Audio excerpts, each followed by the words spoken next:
नमस्कार मित्रों, साथियों।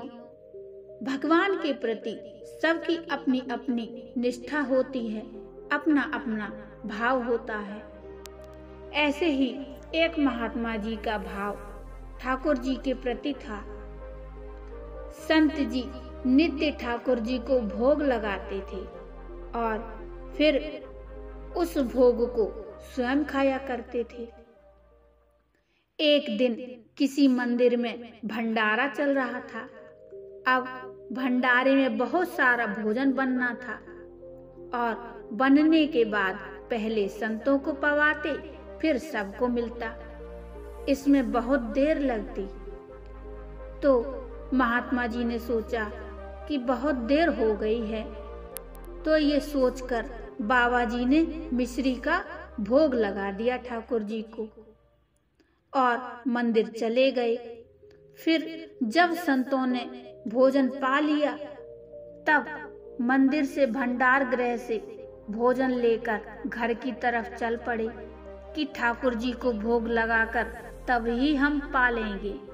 जब घर के निकट पहुंचे तो उन्हें याद आया कि उन्होंने मिश्री का भोग तो लगा ही दिया है और जो भोग लगाने जा रहे थे उसमें से एक ग्रास उठाकर खा लिया।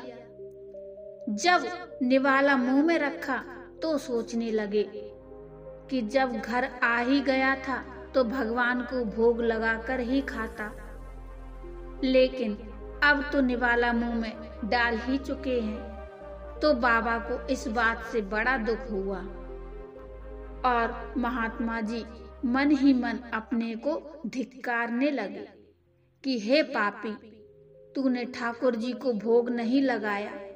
भोग लगाकर खाता तो तेरा क्या बिगड़ जाता। घर के बाहर तो आ ही चुका था। घर के बाहर आकर ही तूने एक ग्रास खा लिया।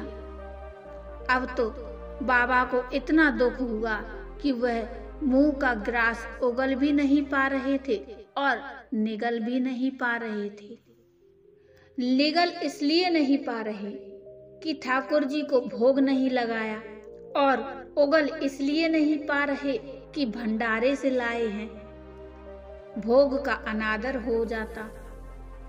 अब बाबा घर के बाहर ही बैठ गए और उनके दोनों आंखों से आंसुओं की धारा बहने लगी।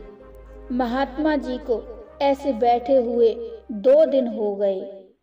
तीसरे दिन रात को एक छोटा सा बालक दौड़ता हुआ आया और महात्मा जी का मुंह अपने हाथ से खोलकर ग्रास निकाला और खुद वह ग्रास खा गया। और महात्मा जी कुछ कहते इससे पहले ही वह अंधेरे में गुम हो गया, क्योंकि महात्मा जी बहुत दुखी थे। उन्हें कुछ सोचने समझने का मौका ही नहीं मिला, क्योंकि वे इतने दुख में डूबे हुए थे। उन्हें दीन दुनिया की कोई खबर ही नहीं थी।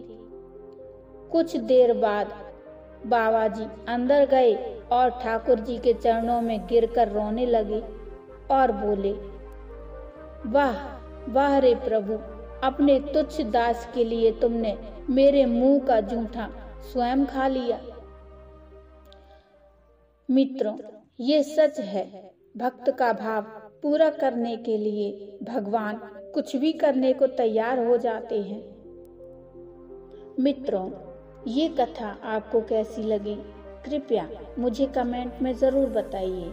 यदि कथा अच्छी लगी हो तो लाइक कर दीजिए और चैनल को भी सब्सक्राइब कर लीजिए। तो मिलते हैं फिर एक और सुंदर सी कथा के साथ, भक्तिमय कथा के साथ। तब तक के लिए नमस्कार।